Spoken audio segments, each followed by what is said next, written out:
Glory to God. நம்முடைய பிதாவாகிய தேவனால் கர்த்தராகிய இயேசு கிறிஸ்துவினால் உள்ள அனைவருக்கும் கிருபை இரக்கமும் சமாதானமும் உண்டாவதாக. ஆமென். அல்லேலூயா.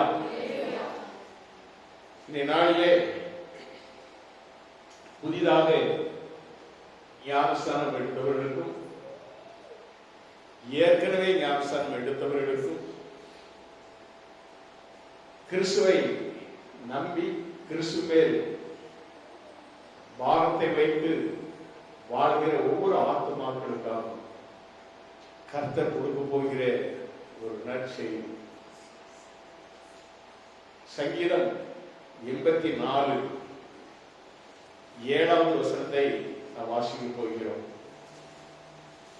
சங்கீதம் 84 7.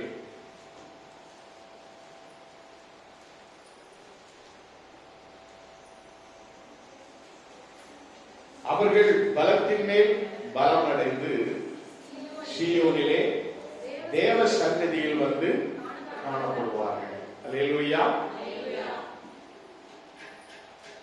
அவர்கள் எவர்கள் என்று சொல்லி பார்ப்போம் என்று சொன்னால் 5வது வசனம் சொல்லுகிறது, உண்மையிலே பலன் கொள்ளுகிற மனுஷனும் தங்கள் இருதயங்களில் செவ்வையான வழிகளை கொண்டிருக்கிறவர்களும் பாக்கியவான்கள். அதற்கு முந்தைய வசனத்திலே நான் வாசிக்கும் பொழுது, உம்முடைய வீட்டில் வாசமாய் இருக்கிறவர்கள் பாக்கியவான்கள், அவர்கள் எப்பொழுதும் உம்மை துதித்துக் கொண்டிருப்பார்கள் என்று சொல்லப்படுகிறது. நாம் எல்லாரும் ஒரு பாக்கியவான்கள் என்று சொன்னால் நம்முடைய ஆவி, ஆத்மா, சரீரம் எல்லாம் உள்ளான மனுஷனிலே பலப்பட வேண்டும். இந்த உள்ளான மனுஷன் பலப்பட்டு நாளுக்கு நாள் வலுவடைந்து விசுவாசத்திலே காணப்பட வேண்டும். நம்ம எல்லாரும் விசுவாசிகள், எல்லாரும் ஆண்டவரை இயேசுவை விசுவாசிக்கிற விசுவாசிகள் என்றால் பலத்தின் மேல் பலன் அடைகிறவர்கள் சீயோனிலே வந்து நிற்பார்கள். எங்க? பரலோக சீயோனிலே. அல்லேலூயா.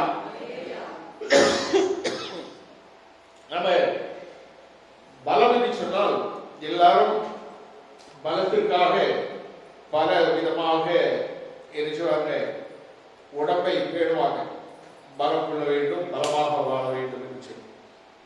ஆனால் கிறிஸ்தவ வாழ்க்கையிலே, விசுவாச வாழ்க்கையிலே நமக்கு பலனை கொடுக்கிறவர் நம்முடைய ஆண்டவர். தாவீது சொல்கிறார் 28ஆம் சங்கீதம் 7வது வசனத்திலே, கர்த்தர் என் பலன் என்று சொல்கிறார். அல்லேலூயா. எரேமியா தீர்க்கதரிசி 16:19 சொல்லும் பொழுது, என் பலனும் என் கோட்டையும் நெருக்கப்படுகிற நாளில் அடைக்கலமும் ஆகிய கர்த்தாவே, அடைக்கலமாகிய கர்த்தாவே என்று அப்படியாக எரேமியா தீர்க்கதரிசி ஆண்டவரை முன்வைக்கிறார். ஆபகு தீர்க்கதரிசி அவர் சொல்லும் பொழுது, ஆண்டவராகிய கர்த்தர் என் பலனும் அவர் என் பலன், அவரின் கால்களை மான் கால்களை போலாக்கி உயரமான ஸ்தலங்களில் என்னை நடக்க பண்ணுவார் என்று ஆபகு தீர்க்கதரிசி சொல்லுகிறார். அப்ப நம்முடைய பலன் கர்த்தர் என்று இந்த தீர்க்கதரிசிகள் எல்லாருமே அப்படியாக அறிக்கை செய்கிறார்கள். பவுலை நாம் கேட்டால் அவர் சொல்கிறார் 4:13, பிலிப்பியர் 4:13 அவர் சொல்கிறார், என்னை பலப்படுத்துகிற கிறிஸ்துவினாலே எல்லாவற்றையும் செய்ய பலன் உண்டு என்று சொல்கிறார். அல்லேலூயா. எல்லாவற்றையும் செய்யக்கூடிய பலனை கொடுக்கிறது ஆண்டவர். இப்படியாக கர்த்தருடைய பலனை நாம் பெற்றுக்கொள்ளுகிறோம். நாம் ஒவ்வொருடைய வாழ்விலும் ஆண்டவர் நமக்கு பலனாய் இருந்து நம்மை காப்பார். இந்த பலன் எப்படி கிடைக்கிறது என்று சொல்லி நாம் பார்ப்போம் என்று சொன்னால், ஜெபிக்க ஜெபிக்க, வேதத்தை வாசிக்க வாசிக்க, ஆவியினால் நிரப்பப்பட நிரப்பப்பட நாம் பலன் அடைகிறோம். அல்லேலூயா. இந்த பலன் நமக்கு எப்படி வேண்டும் என்று சொன்னால் பலத்தின் மேல் பலன் அடைய வேண்டும். எப்படி? பலத்தின் மேல் பலன். எல்லாருக்கும் ஆண்டவர் பலன் கொடுத்திருக்கிறார். விசுவாசிகளுக்கு ஆண்டவர் கொடுக்கிற பலன் என்ன? அப்போஸ்தலனாகிய பவுல் சொல்வதை போல கிறிஸ்துவினாலே பலன், என்னை பலப்படுத்துகிற கிறிஸ்துவினாலே எல்லாவற்றையும் செய்ய எனக்கு பலன் உண்டு என்று சொல்லுகிறார். அதே வேளையில் அப்போஸ்தலர் 1:8 சொல்லுகிறது, பரிசுத்த ஆவி உங்களிடத்தில் வரும் பொழுது நீங்கள் பலன் அடைந்து. அப்போ பரிசுத்த ஆவியானவர் மூலமாக நமக்கு ஒரு பலன் கிடைக்கிறது. அல்லேலூயா. பரிசுத்த ஆவியினாலே நமக்கு கிடைக்கக்கூடிய ஒரு பலன். இப்படியாக நாம் பலனை பெறுகிறோம். நெகேமியா தீர்க்கதரிசி சொல்கிறார் 8ஆம் அதிகாரம் 10வது வசனத்திலே, கர்த்தருக்குள் மகிழ்ச்சியா இருப்பதே பலன். அல்லேலூயா. எத்தனை பேர் மகிழ்ச்சியா இருக்கீங்க? பாதி பேருக்கு கையே வேணும். அல்லேலூயா. கர்த்தருக்குள் மகிழ்ச்சியா இருப்பதே பலன். ஆண்டுடைய சமூகத்திலே மகிழ்ச்சியா இருக்கும். சிலவங்கெல்லாம் அப்படியே சோகமா உட்காருவாங்க. இவங்க நினைச்சுக்கிட்டாங்க ஆண்டவர் சோகமா இருந்தா தான் நம்மளை வந்து பார்ப்பாரு அப்படி. ஆண்டவருக்கு சோகமா இருந்தா பிடிக்குமா? எலியா தீர்க்கதரிசி அப்படிதான் போய் என்ன பண்ணா, போய் சோகமா போய் உட்கார்ந்துட்டான். சோகமா போய் உட்கார்ந்துட்டான். நான் எவ்வளவோ முயற்சி பண்ணேன், எவ்வளவோ மக்களாக பாடுபட்டேன். ஆனா இப்போ இந்த எசபேல் என்கிற அந்த அவளால என்ன கொல்ல இருக்கு, என்ன செய்தான், ஆட்களை அனுப்பிக்கிட்டே இருக்கான். எந்த நேரத்தில் என்ன கொள்றோம், ஒரு சோர்ந்து போய் அப்படியே போய் மூஞ்ச தூக்கிட்டு போய் உட்கார்ந்துருக்கான். இன்னைக்கு சிலர் என்ன செய்வாங்க, மூஞ்ச 3.5 முழத்துக்கு நீட்டிக்கிட்டு வந்து சோகமா உட்கார்ந்துருப்பாங்க. இந்த எலியாவை பார்த்து ஆண்டவர் என்ன செய்தாரு, அப்படியே தட்டுனாரு, சாப்பாடை கொடுத்தாரு. சாப்பாடை கொடுத்தினாரு, இழப்புனாரு. கடையில போதும், நீ நான் சொல்றதுபடி நன்னாரு என்ன செய், உனக்கு அசிஸ்டன்ட் அவர் ஏற்படுது, 2 ராஜாக்களுக்கு நீ அபிஷேகம் பண்ணு, நீ யார்கிட்ட வந்திருப்பா அப்படின்ட்டு.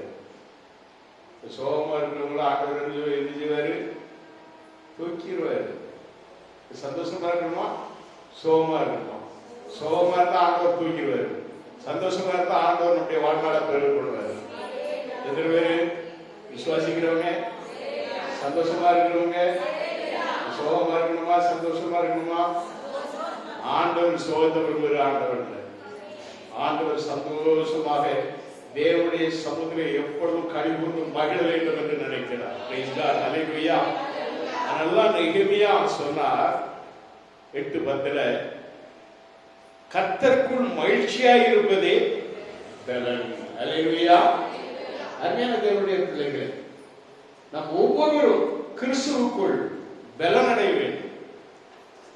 நம்ம எப்பொழுதுமே அந்த சிறு குழந்தைகளுக்கு என்ன பண்ணுவாங்க, பால் கொடுத்துட்டு இருப்பாங்க இல்லையா?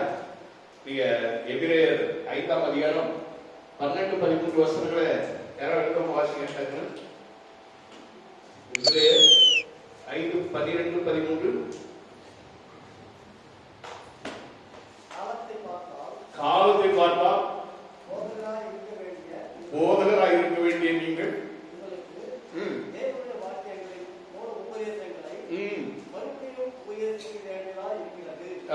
நீங்கள் பலமான ஆகாரத்தை பாலை உள்ளத்தக்கவர்களால் பால் உண்கிறவன் குழந்தையாக இருக்கிறபடினாலே நீதியின் வசனத்தில் வழக்கமில்லாதவனாய் இருக்கிறான்.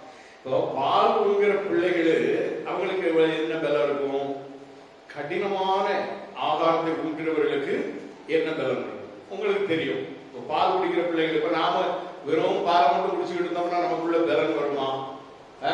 சிறு பிள்ளைகளுக்கு அந்த பால் வந்து அவர்களுக்கு ஒரு ஆகாரமாக கொடுக்கப்படுகிறது, அவருடைய வளர்ச்சிக்கு ஏதுவாக அந்த பால் கொடுக்கப்படுகிறது. ஆனா அதே வேளையில அந்த பாலையே அவர்கள் பருகிட்டே இருந்தா, விசுவாச வாழ்க்கையில நாம இன்னும் பாலை குடிக்கிறவங்க மட்டும் இல்லை, நமக்கு சொல்லப்படுகிற வேதத்தில் சொல்லப்படுகிற வார்த்தைகளை, வசனத்தை, அதை எல்லாவற்றையும் நாம கேட்டு பலனடைய வேண்டும். சில வார்த்தைகள் நமக்கு எச்சரிக்கை மூட்டுகிறதாக காணப்படும். சில வார்த்தைகள் நமக்கு ஆறுதலாக காணப்படும். சில வார்த்தைகள் நமக்கு அதை கேட்கும் போதே பயம் உண்டாக்குறதாக காணப்படும். சில வார்த்தைகள் நமக்கு வாக்குத்தத்தமாக தந்து ஆண்டவர் மென்மேல் உயர்த்துகிற வார்த்தைகளாக காணப்படும்.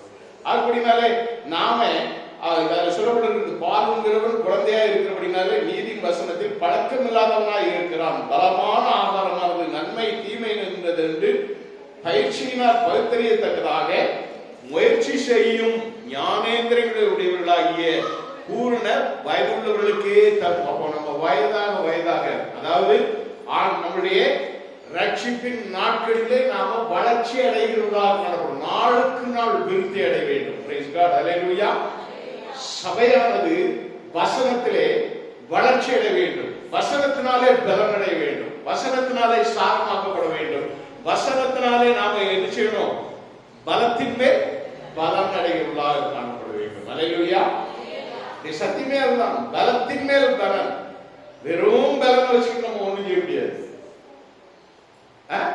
இன்னைக்கு பலன் இருக்கு, போதும், இன்னைக்கு இருக்கிற பலன் போதும் அப்படின்னு சொல்லிட்டு இல்ல, இனிமேலும் ஆண்டவர் எனக்கு பலன் தரும். ஹல்லேலூயா.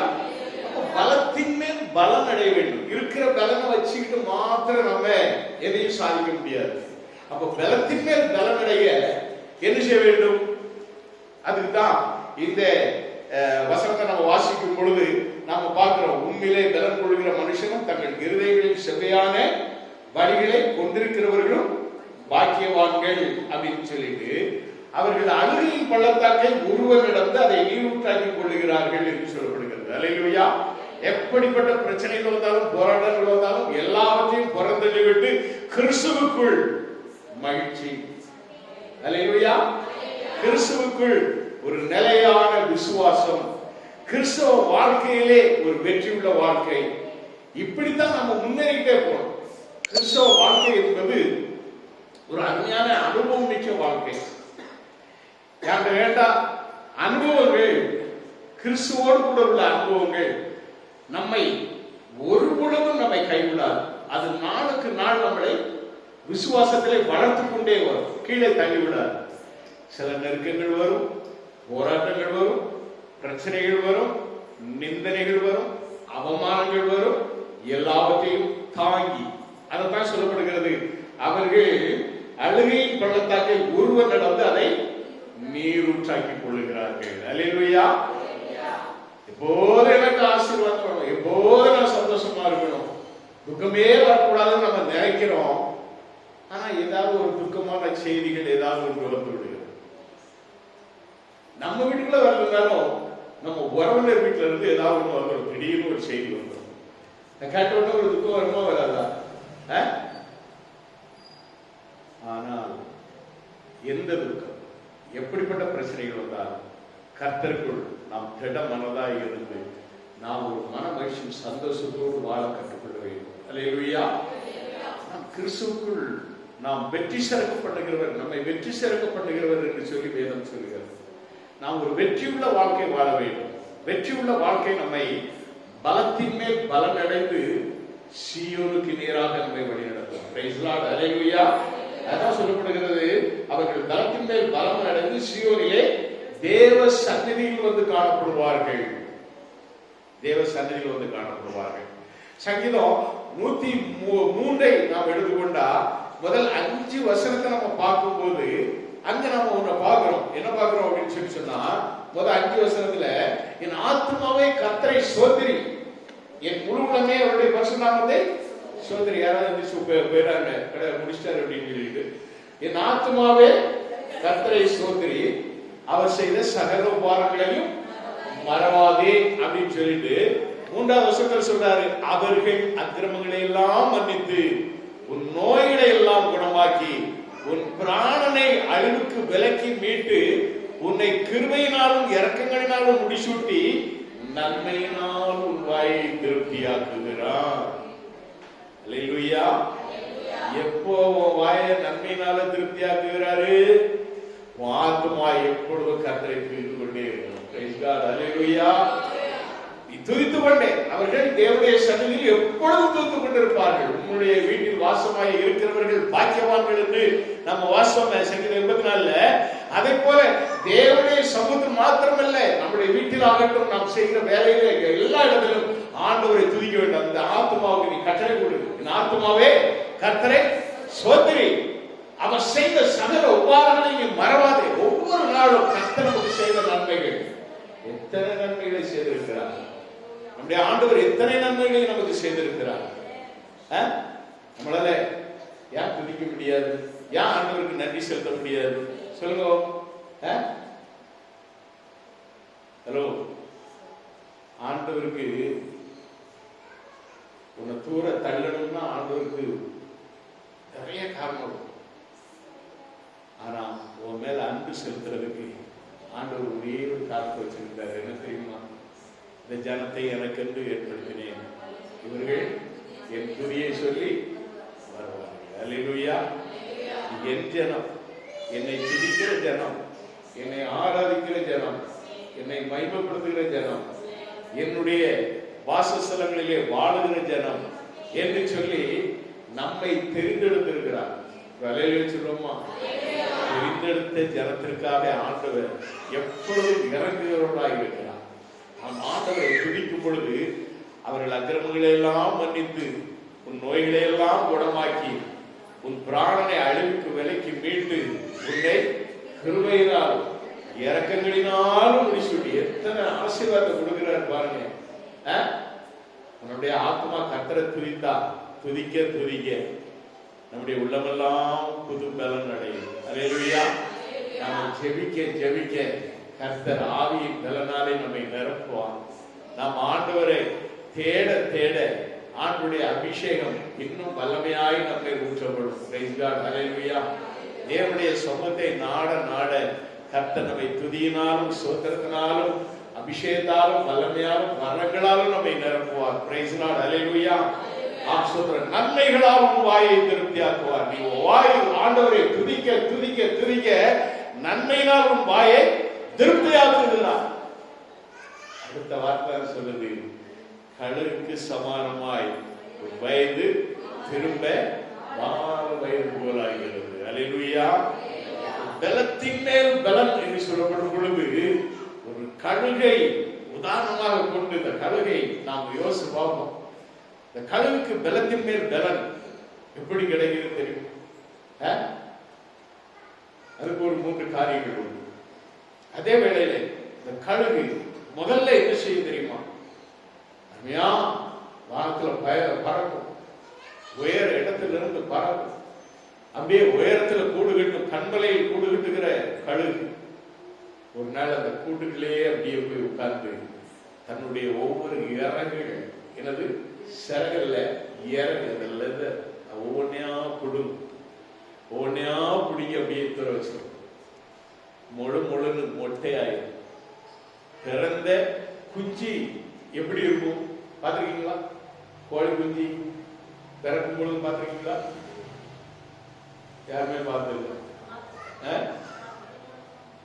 குஞ்சியா இருக்கும்போது அது ஒரு முடி கூட இருக்காது. முழு முழு அந்த முட்டையில இருந்து விரிச்சு வரும் பொழுது முழு முழுன்னு இருக்கும். அப்படி கழுகு என்னத்தை புரிஞ்சது தெரியுமா? தன்னிடத்துல இருக்க பெருமையை பிடிங்கி புறப்படும். தன்னிடத்துல இருக்கிற கசப்புகளை எடுத்து வெளியில பிடிங்கி போடுது. தன்னிடத்துல இருக்கிற வைராக்கியத்தை பிடிங்கி போடுது. ஒவ்வொரு முடியும் பிடிங்கி போட போட போட போட உங்ககிட்ட இருக்கிற மொத்தம் மாம்சத்தின் எண்ணங்கள், இச்சைகள், கிரியைகள் எல்லாம் முற்றிலும் அகற்றப்படும் பொழுது ஒரு புது பலன் உனக்கு கிடைக்க போகிறது. சிம்சோனுடைய முடியில தான் ஒரு ரகசியம் இருக்குது. அந்த முடிய அவன் தெளிவா அந்த ஒரு வேசியனுடைய மடியில போய் படுத்துட்டு கடைசியா சொல்லியிருந்தான். அவனுக்கு தெரியும் உண்மையை சொல்லியாச்சுன்னா பிராணம் போயிடும் சொல்றான். முடிய மொட்டைன்னு சொன்னே அவனுடைய திறமெல்லாம் போயிடும். ஏதோ பெருசர் வர்றாங்கிற போது இவனால எழுத முடியல, எந்திரிச்சு போராட முடியல. கண்ணெல்லாம் குத்தி கண்ணை குருடாக்கி விளக்கு போட்டு தூண்ல கொண்டு போய் கட்டி வச்சிருக்காங்க விளையாடுவதற்கு. ஒவ்வொருத்தரும் அவனை விளையாட்டு பொருளாக ஆக்கி அவன் அப்படியே கேலியும் கிண்டலும் நிந்தையும் அவமானம் சோதனாக காணப்பட்டான். அப்படியாக இருந்த சிம்சனுக்கு முடி வளர ஆரம்பித்தது. ஒரு அலையில சொல்லுமா, விசுவாசம் அவனுக்குள்ளே மீண்டும் வளர ஆரம்பித்தது. ஆண்டவரே என்னை மன்னிய ஆண்டவரே, ஒரு விசை எனக்கு உடைய பலன் தாரும். அந்த பெலிஸ்தியர்களை என்ன செய்வேன், வழி வாங்கியே தீர்வேன் அப்படின்னு சொல்லிட்டு ஒரு சின்ன ஜெபம் பண்ணார். அல்லேலூயா. மீண்டும் ஆண்டவர் பலத்தை கொடுத்தார். அல்லேலூயா. அந்த பெரிய பில்டிங், அதுக்கு 2 தூண் தான் ஆதாரம். இந்த மாதிரி ஒரு 2 தூண்ல தான் அந்த பெரிய பில்டிங் இருக்குது. இந்த 2 தூணுக்கு இடையில தான் அவங்க என்ன செய்தாங்க, சங்கிலியை கட்டி போடுனாங்க. 2 தூண்லையும் ஒரு கைக்கு ஒரு தூணாக வச்சு அப்படியே பிடிச்சு தள்ளிட்டு அவனும் சேர்ந்து அதோட சேர்த்து போனாங்க. Praise God. அல்லேலூயா. கர்த்தருடைய பிள்ளைகள் நம்முடைய மாம்ச இச்சைகளை வெறுக்கும் பொழுது கர்த்தர் புது பலனை கொடுக்கிறார். அல்லேலூயா. பலத்தினை பலன் அடைய வேண்டுமானால் கழுகை போல நாம் என்ன செய்யணும், ஏது வேண்டாத காரியங்கள் எல்லாம் விட்டுவிட வேண்டும். வெட்டப்படக்கூடிய கிளைகள் எல்லாம் வெட்டப்பட்டாதான் கனி இறங்கும். Praise God. அல்லேலூயா. அதனால எதை பிடிக்கி தூரம் போடணும். நம்ம அநேக வேலைகள்ல நம்ம என்ன சொல்றோம் தெரியுமா, ஏதாவது ஒண்ணு நம்ம கேட்டோம்னா, பிரதர் நாளைக்கு சர்ச் இருக்கு, டைம் இல்லை பாஸ்டர், நாளைக்கு நான் ரொம்ப பிஸி, இல்லைன்னா நாளைக்கு ஃபங்க்ஷன், நீ ஃபங்க்ஷன் நீ போ. ஒரு நாள் ஆண்டவர் என்ன செய்வாரு, ஒன்னு ஃபங்க்ஷனே இல்லாம பண்ணிடுவாரு, மொத்தமும் ஃபங்க்ஷன் இல்லாம பண்ணிடுவாரு. கடவுளுக்கு முக்கியத்துவம் ஃபங்க்ஷன் ஓடாது. உன் ஃபங்க்ஷன் நின்று போயிடும், உன் ஃபங்க்ஷன் என்ன ஆயிரும், இப்படி ஆயிரும். கர்த்தருக்கு தேவ சமூகத்தை நீ ஆண்டவரை தேடு, நீ ஆண்டவரை தேட தேட ஆண்டவர் உனக்கு நினைச்சுவாரு, புது பலன் கொடுப்பார். Praise God. அல்லேலூயா. அல்லேலூயா. அநேக பிள்ளைகள் கழுகு புது பலன் அடைகிறது. புது பலன் கர்த்தருக்கு காத்திருக்கிறது. சொல்லுது எசையா 40:31 எடுத்து வாசிங்க. 40:31 Isaiah. Glory to God. Hallelujah. கர்த்தருக்கு காத்திருக்கிறவர்களோ புது பலன் அடைந்து கழுகுகளைப் போல செட்டைகளை அடித்து எழும்புவார்கள். அல்லேலூயா. அல்லேலூயா. கர்த்தருக்கு காத்திருக்கிறவர்களோ புது பலன் அடைந்து கழுகுகளைப் போல செட்டைகளை அடித்து எழும்புவார்கள். அவர்கள் ஓடினாலும் இளைப்படையார்கள், நடந்தாலும் சோர்ந்து போகார்கள். அல்லேலூயா. கொழுப்பு கரையணும். Price God. அல்லேலூயா. ஆனா இந்த கழுகு 3 காரியங்களை செய்யும். என்ன செய்யும் தெரியுமா? ஒன்று, மாம்சத்தை தீங்கும். பிணங்க எங்கேயோ அங்கே கழுகு போகும். அப்போ மாம்சத்தை தின்னும். அதற்கு முன்பதாக இந்த மாம்சத்தை தேடுவதற்கு அதனுடைய கண்கள், யோபு பக்தன் சொல்கிறார், யோபு பக்தன் அவர் சொல்கிறார், யோபுவின் புத்தகம் Glory to God. Hallelujah.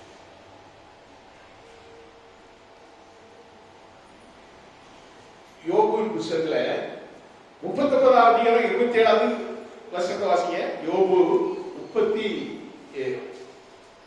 Glory to God. யோபு 39.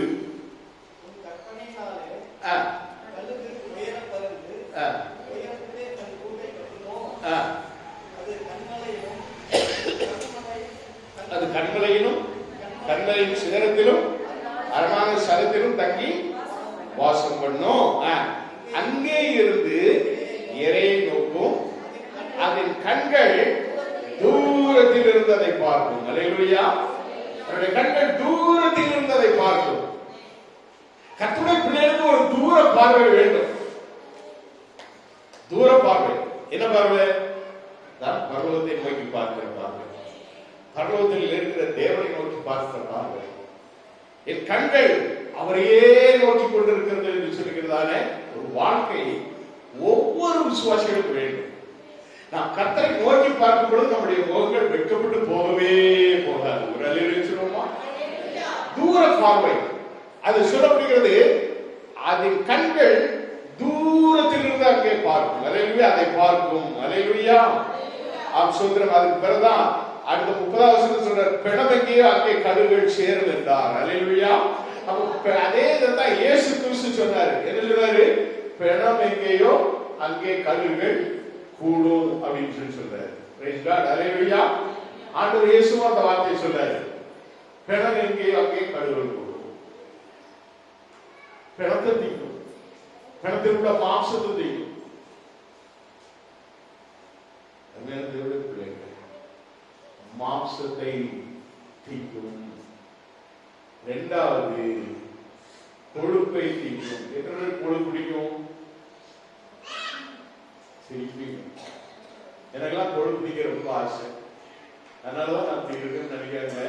யார்கிட்ட இருக்கிறது நல்ல கொழுப்பு, கெட்ட கொழுப்பு கிடையாது. பிளட் டெஸ்ட்ல எனக்கு இருக்கிறது நல்ல கொழுப்பு தான் இருக்கு. அல்லேலூயா. கொழுப்பு ரொம்ப பிடிக்கும். கொழுப்பு சாப்பிடணும் அப்படிங்கிறாரு. அப்போ கொழுத்தல் அப்படின்னு சொல்லி சொன்னா பைபிள் உள்ள வசனங்கள், பைபிள் உள்ள வசனங்கள், வாக்குத்தத்தங்கள், அதனுடைய வாக்கியம் ரொம்ப இனிமையானவைகள், இன்பமானவைகள். Price God. அல்லேலூயா. இப்படி வசனத்தை நாம எவ்வளவு தூரத்துக்கு, வார்த்தை என்கிறதான மாம்சமாகிய வார்த்தை எப்படி வருது? மாம்சமாக ஆண்டவர் வெளிப்பட்டார். வார்த்தை மாம்சமாகி, யோவான் 1:12 வசனத்துல வாசிக்கும் போது அந்த வார்த்தை மாம்சமாகி, அப்ப வார்த்தையாகிய இயேசு நமக்காக மாம்சமாகி வந்தார். அந்த மாம்சத்தை நமக்காக விட்டு கொடுத்தார். Praise God. அல்லேலூயா. அந்த மாம்சத்தை நாம் தின்னா தேவனிலே நாம் நிலைத்திருப்போம். Price God. அல்லேலூயா. என் மாம்சத்தை புசித்து என் ரத்தத்தை பானம் பண்ணுகிறவன் என்னிலே நிலைத்திருக்கிறான். யோவான் 6:55 55வது வசனத்துல நம்ம அதை வாசிக்கலாம். என் மாம்சத்தை புசித்து என் ரத்தத்தை பானம் பண்ணுகிறவன் என்னிலே நிலைத்திருக்கிறான். கழுகு மாம்சத்தை திங்கும், நாமும் கழுகை போல மாம்சத்தை திங்கணும். ஆண்டவருடைய சரீரமாகிய அந்த மாம்சத்தை நாம் தின்னு தேவனோடு ஐக்கியம் பெற வேண்டும். அல்லேலூயா. அதற்காக தான் இயேசு தம்முடைய மாம்சத்தை நமக்காக விட்டு கொடுத்தான், நமக்காக மரித்தான். அந்த இயேசு கிறிஸ்துவை நாம் கழுகுகளை போல கூடி தேவ சமூகத்தில் வந்து அவருடைய மாம்சத்தை புசித்து அவருடைய ரத்தத்தை பானம் பண்ணி அவர்களே நாம் நிலைத்திருக்க வேண்டும். Praise the Lord. அல்லேலூயா. அடுத்ததாக கொழுப்பு. கொழுப்பு என்பது ரொம்ப அருமையான ஒரு ருசி மிகுந்த ஒரு காரியம். கொழுப்பு தின்னவங்களுக்கு அந்த கொழுப்பு எடுத்து அப்படி மிதந்து வரும். கொழுப்பை சாப்பிட்டு பாருங்க, அது ஒரு தனி டேஸ்டா இருக்கும். அதுக்காக அதையே சாப்பிட்டு ரொம்ப வேற மாதிரி ஆயிருந்தார். கர்த்தருக்கு ஸ்தோத்திரம். இந்த கொழுப்பை அது தீக்கும். இன்னொன்னு தீக்கும். என்ன தெரியுமா? நெடம் என்று சொல்லக்கூடிய, அது என்ன தெரியுமா? நெடம். எலும்புக்கு உள்ளே இருக்கு பாத்தீங்களா? தெரியாது. எலும்புக்குள்ள நல்லியலும்பு எனக்கு போடுங்கன்னு சொல்லி கடையில போனாலும் அங்கேயும் போய் நல்லியலும்பு நானும் கேட்பேன். அல்லேலூயா. அதனுடைய டேஸ்டே தனி. அதை அது சாப்பிடும். அல்லேலூயா. என்ன பண்ணுமா? உயர அந்த எலும்புல அப்படியே தூக்கிட்டு உயர உயர உயர உயர பறந்து போய் ஒரு பாறையில கல்லு கீழே அவ்வளவு உயர்ந்திருக்கும். அந்த பாறையில அந்த எலும்பு போட்ட உடனே அந்த எலும்பு உடைந்து அதுக்குள்ள இருக்கிற அந்த ஊன் வெளிப்படும். அந்த மூளை எலும்புன்னு சொல்லுவாங்க, சூப்பர் எலும்பு. அந்த அதை சாப்பிடும் கழுகு. அதை போல நாமும் கூட நம்முடைய வாழ்க்கையிலே ஆண்டவருடைய சத்தியத்தை நாம் பிடித்து மேல உயர உயர பரப்புகளாக காணப்பட வேண்டும். சத்தியத்திலே நாம் வளர வேண்டும். சத்திய தேவனை நாம் நம்முடைய தூர கண்கள் பார்க்கக்கூடிய கண்களாக காண வேண்டும். தூர பார்வை நமக்கு வேண்டும். இப்படியாக விசுவாசிகள் நாம் வாழ்ந்தோம் என்று சொன்னால் பலத்தின் மேல் நாம் பலம் அடைவோம். அல்லேலூயா. அப்படினாலே பலத்திலே பலம் அடைகிற ஒவ்வொரு பிள்ளைகளும் அவர்கள் சீயோனிலே வந்து நிற்பார்கள். அல்லேலூயா. சீயோனிலே நாம் காணப்படத்தக்கதாய், நாம் சீயோனிலே நாம் தேவனுடைய சமூகத்தில் வந்து நிற்கப்படத்தக்கதாய் கர்த்தர் நம்மை ஆசீர்வதிக்க விரும்புகிறார். நாம் ஆசீர்வதிக்கப்பட்ட பிள்ளைகளாக நாம் வாழ வேண்டும். விசுவாசத்திலே நாம் வளர்ச்சி அடைகிற பிள்ளைகளாக காணப்பட வேண்டும். சகோதரன் என்கிட்ட வந்து அடிக்கடி என்கிட்ட வந்து பேசுவான். கடைசி அவன் என்கிட்ட பேசும்போது அவன்கிட்ட என்ன பண்ண அப்படின்னு சொன்னா, ஒரு பேரை செலக்ஷன் பண்ணும் பொழுது நான் எப்படி அந்த பேர் அது மாதிரி என்னால வர முடியுமா அப்படின்னு கேட்டான்.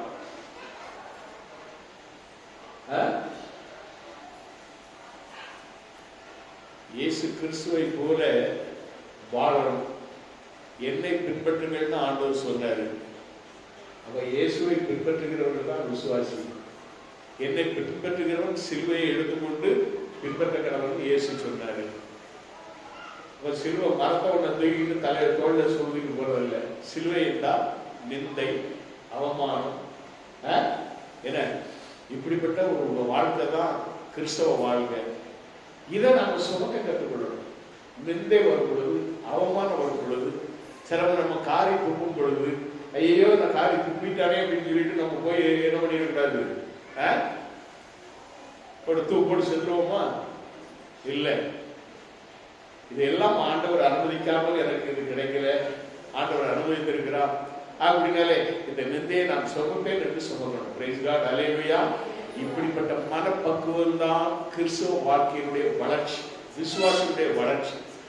எந்த ஒரு விசுவாசியும் தனக்கு ஏற்படக்கூடிய இந்த நிந்தை, அவமானம் இப்படிப்பட்டவளை நீ சுமப்பாயானால் நீ கிறிஸ்துவின் சிலுவையை சுமக்கிறார், கிறிஸ்துவின் சீடனாக நீ அழைக்கப்பட்டிருக்கிறார், கிறிஸ்துவனுடைய அந்த சுவிசேஷத்துக்கு உரிய பிள்ளையாக நீ வளருகிறாய் என்று ஆண்டவர் நம்ம என்ன செய்கிறார், தெரிந்தெடுக்கிறார். Price God. அல்லேலூயா. அப்ப அந்த சோதரம் ஒவ்வொரு பிள்ளைகளும், ஒவ்வொரு விசுவாசிகளும் நாம் ஆண்டவருடைய ஊழியக்காரனாக, சீஷனாக மாற வேண்டும் என்று சொன்னால் அந்த நிந்தை, அவமானம் இதுகளை நாம் என்ன செய்யணும், சகித்து வாழ்ந்து ஆண்டவருக்கு பின்பற்றி ஆண்டவருடைய சுவிசேஷத்தை நாம் மற்றவர்களுக்கு அறிவிக்க வேண்டும்.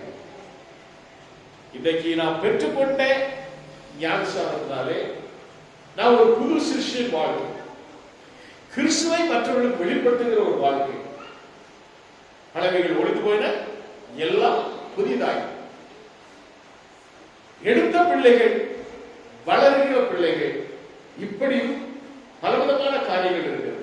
எல்லாரும் பலத்தின் மேல் பலனடைந்து சீயோனிலே தேவ சந்ததியில் காணப்பட வேண்டும். அல்லேலூயா.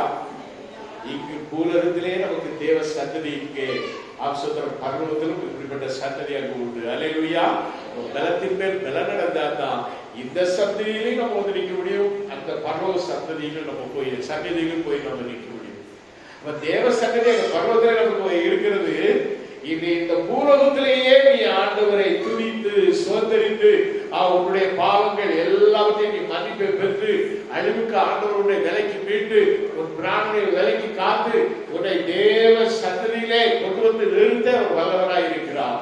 உன் வயதை வாழ வயது போல, கடுக்கு ஒப்பான வாழ வயது போல உன்னை மாற்ற வல்லவராய் இருக்கிறார். மாத்திரமல்ல, நீங்கள் தரனடைந்து சீயோனிலே தேவ சந்ததியிலே அங்கு வரை, பரலோகம் வரை நம்மை கொண்டு சேர்க்க கர்த்தர் ஆயத்தமுள்ளவராய் இருக்கிறார். அல்லேலூயா. நாம் ஆயத்தமாக வேண்டும். Praise Lord. அல்லேலூயா. நாம் கிறிஸ்துவிலே நாம் வளருகிறவர்களாய், பலத்தின் மேல் பலப்படுகிறவர்களாய் காணப்பட்டால் நிச்சயமாக நாம் ஒவ்வொருடைய வாழ்வும் அந்த கிறிஸ்துவுக்கு வெற்றி சட்ட வாழ்க்கையாக பரலோகம் கொண்டு போய் சேர்க்கக்கூடிய வாழ்க்கையாக மாறும். கர்த்தர் தாமே நம்மை ஆசீர்வதிப்பாராக. ஆமென். அல்லேலூயா. கண்களை மூடி நாம் ஜெபிப்போம். Glory to